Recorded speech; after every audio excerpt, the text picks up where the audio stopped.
Good evening, ladies and gentlemen. I'm going to present my work about the hybrid thoracoabdominal aortic aneurysmal repair. This is where I came from. I came from the northern part of Thailand and from the second biggest hospital in Thailand. Every year we have more than 150 cases to operate on the AAA.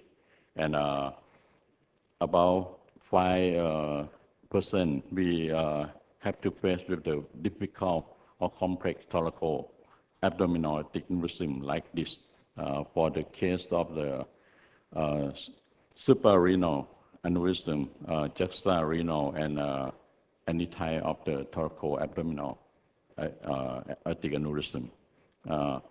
The management of the complex thoracoabdominal aortic aneurysm are one, conventional open repair, hybrid repair of thoracoabdominal aneurysm, and wholly endovascular repair, like a scallop penetration and branches. This is the operative approach of the complex thoracoabdominal aortic aneurysm. As you see on the left side is an extensive operation with incision from thoracic until abdomen. This is a long operation, and sometimes patient cannot tolerate this operation. We have to do the spinal cord protection and cooling. The other thing is now we have more and more using branches and fenested. I think this is an ideal operation. We have another choice for the patient that we call the hybrid procedure. Hybrid procedure in which the extranasophageal bypass performed to the brachiocephalic, visceral, or renal vessel, followed by stent grafting, are alternative to open repair. The hybrid procedure has the advantage of substitution laparotomy for thoracoabdominal exposure, avoiding division of diaphragm and avoid aortic cramping, and reducing visceral ischemic time. Complication rates are lower than thoracoabdominal repair. For this procedure, we can use both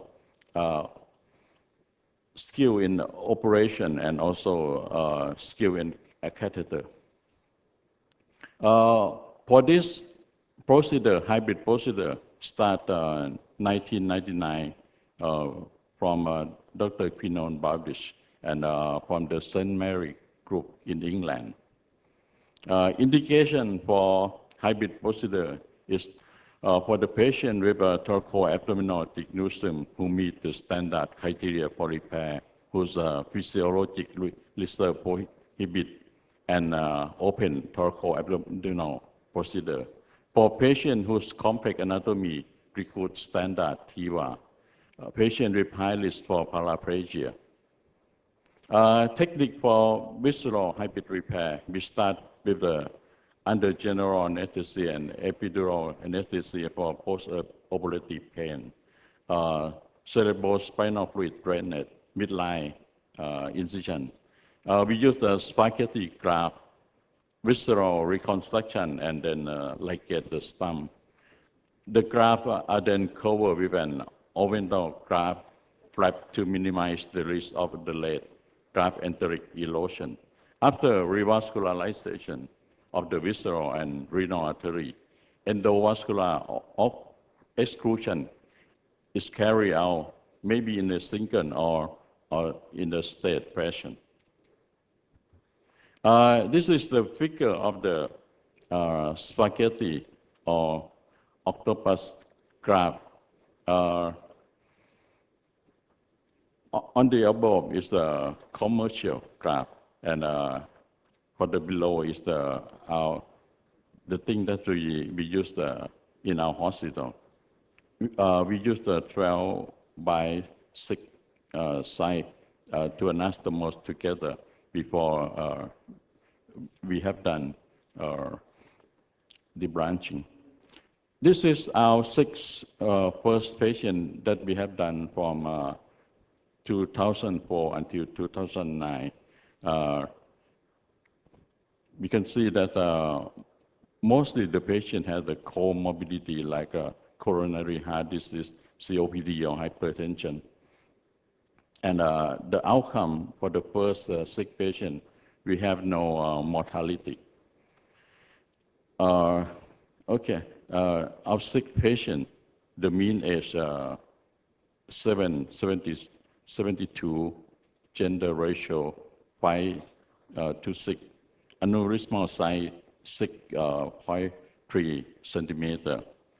All of the patients are from the degenerative diseases, type 4 in 2, juxtarenal 2, and pararenal 2. Total amount of the bypass graft 20, with a select trunk, superior mesenteric artery, both renal artery. This is the first patient that we have done. And you can see this is the debranching. We use the other side of the graft. That's we anastomose to the iliac vessel. And after that, we will do the endografting. No telephone. The second patient, we also do the same thing because the patient has both thoracic and abdominal aortic aneurysm.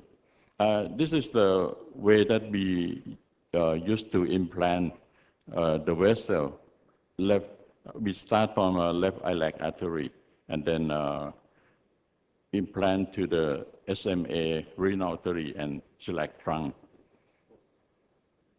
For the result of this hybrid operation, totally procedure time is not short, ranging from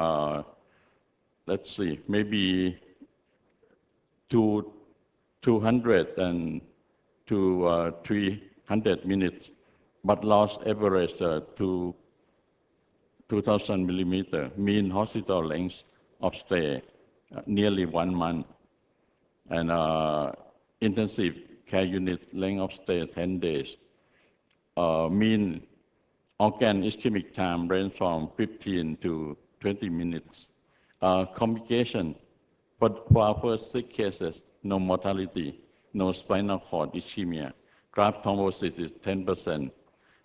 We have a transient renal insufficiency, 1/3 of the patient, prolonged illness, and the incidence of endoleak is the 1 patient. We have a follow-up of this patient for vascular imaging and for the health of the patient every 1 month, 6 months, and 1 year. This is our postoperative CTA. The advantage of the hybrid strategy is the standard surgical technique and endograft are used. Thoracic incision is not needed. Cardiopulmonary bypass and aortic cross-clamping are not required. Less spinal cord ischemia. There is no need to open the aorta.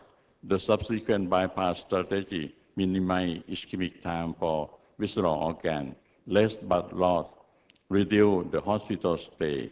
More patients can treat when comorbidity previously exclude them.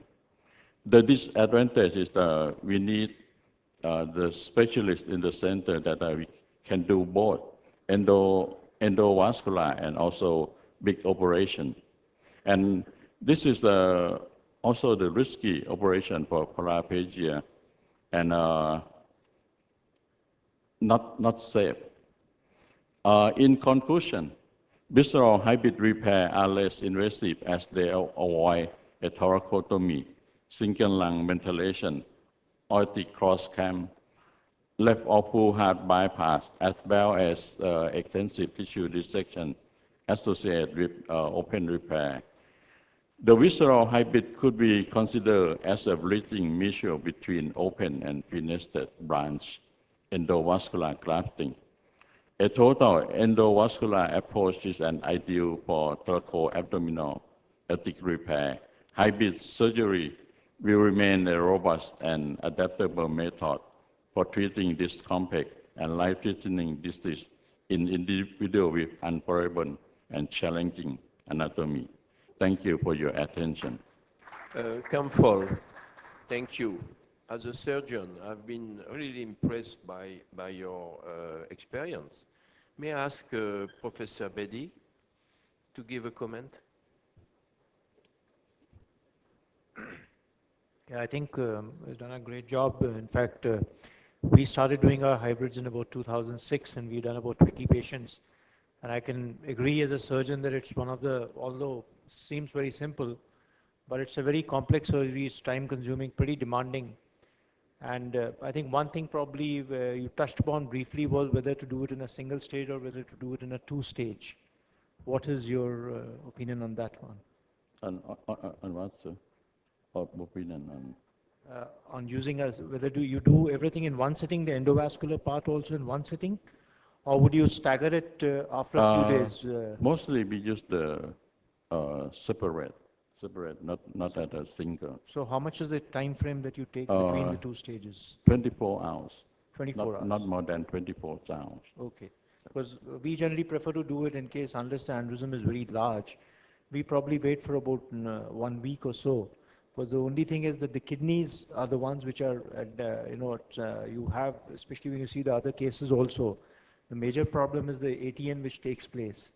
So minimum 72 hours it takes to recover. And so you just want to give it a little bit of time on that. Sometimes for the debranching operation, it takes about 6 to 8 hours. Right. And we have to be sure that we have the patient in the ICU for 24 hours. And after that, we will do the endovascular grafting. This is, I think this is the safest. Thank you, Kamphol.